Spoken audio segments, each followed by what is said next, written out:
నమస్తే అండి, welcome to our channel. మనతో సోషల్ యాక్టివిస్ట్ కృష్ణకుమార్ గారు ఉన్నారు. నమస్తే మేడం. నమస్తే మేడం, ఇవాళ మార్నింగ్ అల్లు అర్జున్ గారు అరెస్ట్ చూసాం మనము. అంటే మొన్న సంధ్య థియేటర్ ఇన్సిడెంట్లో అల్లు అర్జున్ గారు ఏం చెప్తున్నారంటే, నాకు సంబంధం లేదు ఆ చావుతోటి అని చెప్తున్నారు. మరి వాళ్ళ పోలీసులు అరెస్ట్ చేశారు అంటే దీన్ని బట్టి చూస్తే చట్టం ఎవరికి అతీతం కాదు అని అర్థమవుతుంది. కానీ ఈ అరెస్ట్ అనేది కంటిన్యూ అవుతుందా, లేకపోతే ఆయన మళ్ళీ బయటకు వచ్చేస్తారంటారా? ఎవరు అరెస్ట్ అయినా కంటిన్యూగా జైల్లో ఏమి ఉండరు. ఓకే, కేసును బట్టి పోలీసులు పెట్టిన ఛార్జ్షీట్ని బట్టి అంటే పోలీసులు ఇచ్చిన ఎఫ్ఐఆర్ని బట్టి ఉంటుంది తప్పితే ఎఫ్ఐఆర్ ప్రకారం వీళ్ళ మీద ఏం సెక్షన్స్ పెట్టారు అనే దాన్ని బట్టి కొన్నిసార్లు స్టేషన్ బెయిల్ వస్తుంది, కొన్నిసార్లు యాంటిసిపేటరీ బెయిల్కి అప్లై చేసుకుంటారు, కొన్నిసార్లు ఒకవేళ అరెస్ట్ చేసి రిమాండ్ చేసిన తర్వాత బెయిల్ కోసం అప్లై చేసుకుంటారు. ఇలా రకరకాలుగా ఉంటుంది. అయితే 7 సంవత్సరాలు పైబడిన శిక్ష పడే సెక్షన్స్ ఉంటే కనుక, ఆ సెక్షన్స్ అట్రాక్ట్ అయితే కనుక ఏమొస్తుంది అంటే వాళ్ళకి స్టేషన్ బెయిల్ ఇవ్వరు. 7 సంవత్సరాల లోపు శిక్ష పడే సెక్షన్స్ కనుక అయితే కనుక స్టేషన్ బెయిల్ ఇచ్చేస్తారు. ఇప్పుడు మరి అతని మీద ఏం సెక్షన్స్ పెట్టారనేది ఇంకా ఏమీ రాలేదు. 118, 105 అని చెప్తున్నారు. ఓకే, అయితే ఇప్పుడు ఇతను హైకోర్టుకి దీనికి కూడా వెళ్ళాడు, ఏది క్వాష్కి కూడా వెళ్ళాడు. వెళ్తే క్వాష్ చేయలేదు వాళ్ళు. ఆ చెయ్యని ఫలితమే ఇవాళ అరెస్ట్ అనమాట. అయితే ఇతను నేను థియేటర్ వాళ్ళకి సమాచారం ఇచ్చాను కాబట్టి నాకేం సంబంధం లేదు ఆ మరణంతో అని చెప్తున్నాడు. సరే, మరి పోలీసులు ఏ విధంగా సంబంధం ఉంది అని చూపించగలిగారు అనేది మనం కొంచెం ఎఫ్ఐఆర్ కాపీని మనం స్టడీ చేయాల్సి ఉంటుంది. ఏది ఏమైనా ఇంత హై ప్రొఫైల్ కేసులో అల్లు అర్జున్ అరెస్ట్ చేశారు అంటే ఆషామాషిగా అయితే అరెస్ట్ చేయరు, సెక్షన్స్ బలంగానే ఉండుంటాయి. మరి అలాంటప్పుడు అందుకే ఈయనకి క్వాష్ కూడా ఇవ్వలేదు హైకోర్టులో. క్వాష్ ఇచ్చుండేవాళ్ళు మామూలుగా అయితే. ఇప్పుడు నా ఉద్దేశం ప్రకారం అసలు ఈ కేసు ఏ ఒక్కరిదో తప్పు అనేలాగా లేదు. దాదాపు ఒక 5-6 వ్యవస్థలు ఇక్కడ తప్పు చేసినాయి అనేది కనిపిస్తుంది. ఒకటి ప్రధానంగా నేను బలంగా అనుకుంటుంది ఏంటి అంటే, ప్రభుత్వమే తప్పు చేసింది. అసలు ఎలా ఆ నైట్ షోస్కి పర్మిషన్ ఇవ్వటం ఏంటి?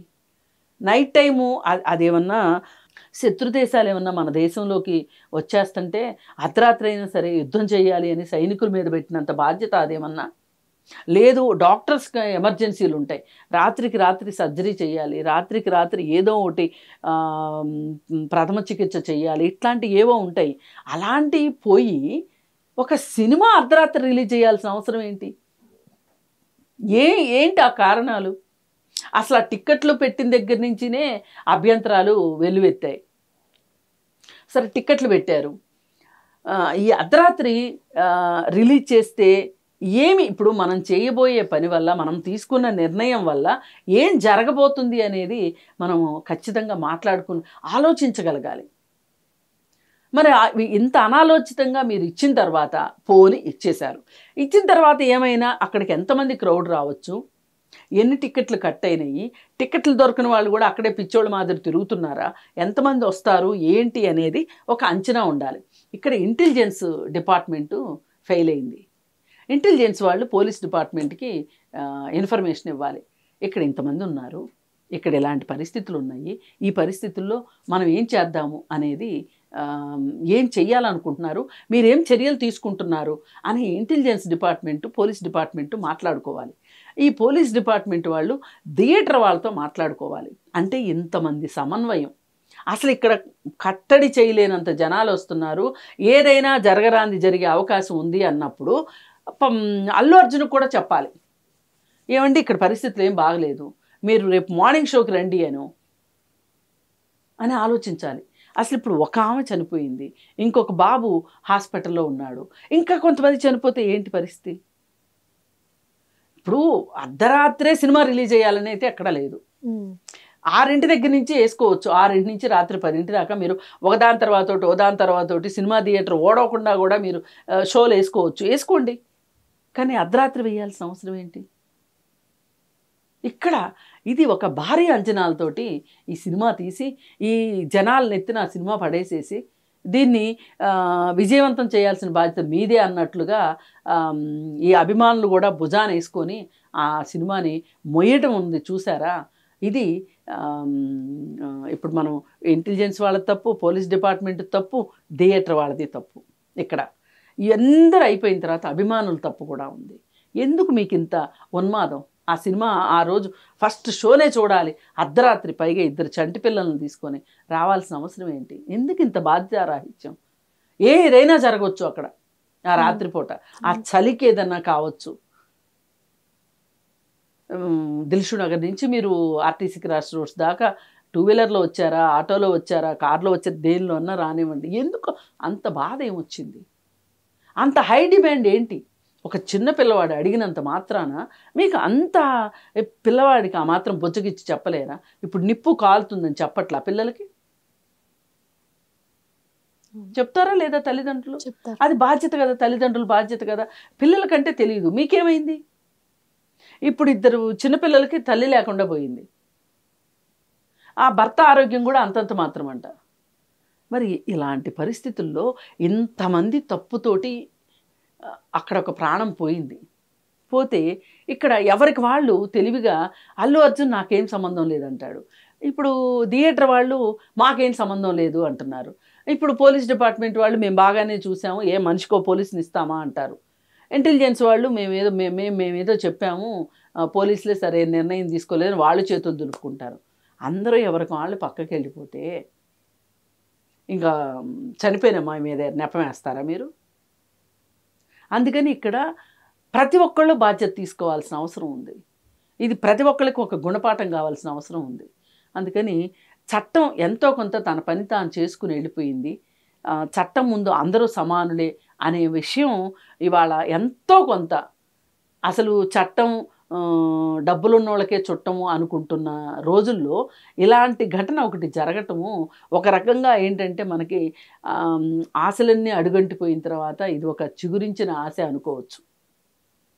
ఈ మాత్రం కోర్టులు యాక్టివ్గా పనిచేస్తున్నాయి అనేది ఒక రకంగా సంతోషించాల్సిన విషయమే.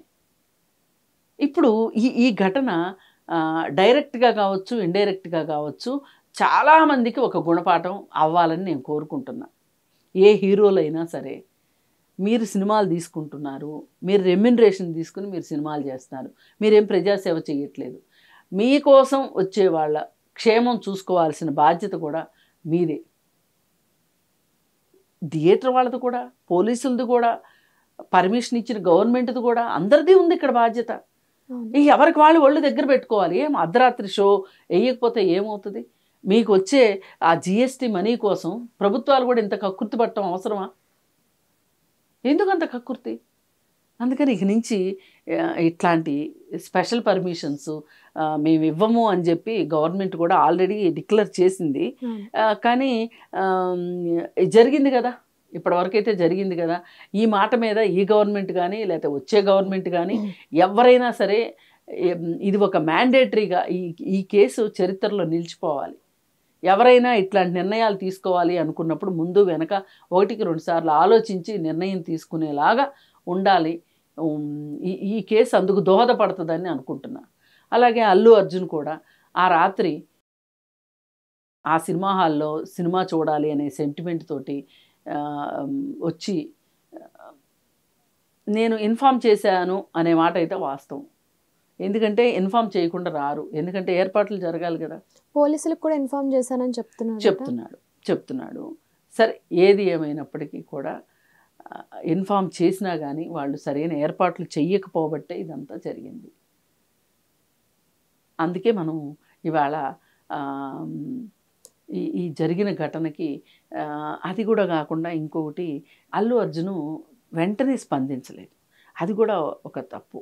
కానీ స్పందించిన తర్వాత నేను ఒక 25 లక్షలు ఆ ఫ్యామిలీ కోసం ఇస్తాను, అలాగే ఆ కుటుంబాన్ని ఏదైనా భవిష్యత్తులో అవసరమైతే కూడా ఆదుకుంటాను, పిల్లల్ని ఆ అబ్బాయి వైద్యం ఖర్చులు నేనే భరిస్తాను, ఇవన్నీ మాటలు బాగానే ఉన్నాయి, మంచి మాటలే ఒక రకంగా. ఏది ఏమైనప్పటికీ ఆమె ప్రాణం అయితే తిరిగి రాదు కదా. ఇంకెవరు ఇలా ప్రాణాలు పోగొట్టుకోకుండా ఉండటానికి తగు జాగ్రత్తలు తీసుకునేలాగా ఈ కేసు ఒక గుణపాఠంలాగా ఉండాలని కోరుకుంటున్నా.